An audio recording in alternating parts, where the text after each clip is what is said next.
In our last video, I talked about modifying the daily dozen to make it as cholesterol-lowering as possible.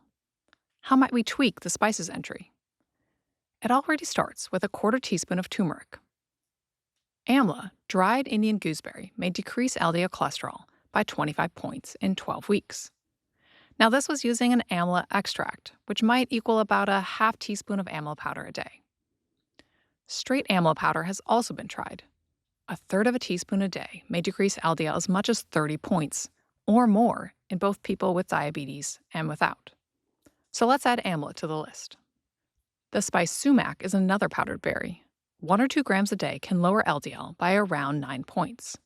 The smallest effective dose would be about a half teaspoon a day, which is enough to significantly boost the efficacy of a statin drug by 11 points.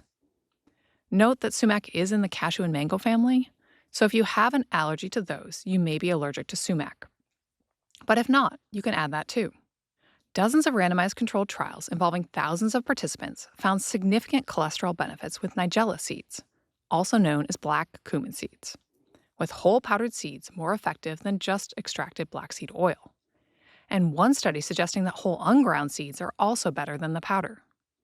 The smallest effective dose is 500 milligrams, which is only about a quarter teaspoon a day of unground seeds, or just a pinch of ground black cumin, about a tenth of a teaspoon. Garlic powder can work at an even smaller dose, just 300 milligrams, which comes out to be about a tenth of a teaspoon of garlic powder or a quarter of a clove of fresh garlic. Powdered fenugreek can be considered a cholesterol-lowering medicinal plant, but the doses researchers used were huge. The lowest effective dose I could find of the whole spice used 5 grams 4 times a day, which is like 5 teaspoons of fenugreek powder. Way more than culinary doses, which makes me concerned about long-term safety. The reason I mention this is because the benefit was extraordinary. A drop in LDL of more than 100 points compared to control. I don't think I've ever seen a food do anything like that, reducing LDL by more than 50%. Hopefully we'll see future studies with more moderate doses. The herb lemon balm can lower LDL at a dose of 3 grams a day, dropping LDL by 13 points over placebo. However, just drinking lemon balm tea does not appear to help. Also, possibly unsafe during pregnancy. But otherwise, a teaspoon a day may help. This is getting to be quite a list. The herb savory, also known as summer savory, may be even more potent, with a third of a teaspoon reducing LDL by as much as 27 points over placebo. So let's definitely add that as well.